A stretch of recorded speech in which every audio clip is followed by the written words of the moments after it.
जदोजहद कई आहे। बेसिकली आऊं जर्नलिस्ट आहियां ऐं प्रेस क्लब उमरकोट जो उहिदेदार बि रहियो आहियां। असीं थर जा माण्हू आहियूं जेके मासूम ॿारनि ऐं मोरनि जे मौत ते बि ॾुखारा थींदा आहियूं। सो असां ते जेको सरकार इल्ज़ाम हया आहिनि इहे सभु कूड़ा ऐं बेबुनियाद आहिनि।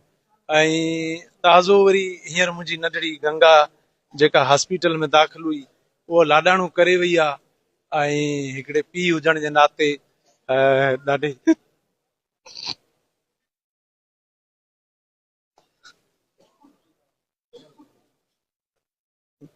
दर्दनाक कैफ़ियत में हुजां। जेके अहल दिल जेके बि पंहिंजे औलादनि जा वारस आहिनि, जंहिं वटि नंढड़ा ॿारड़ा आहिनि, शायदि उहो ई इन दर्द खे सम्झी सघनि था।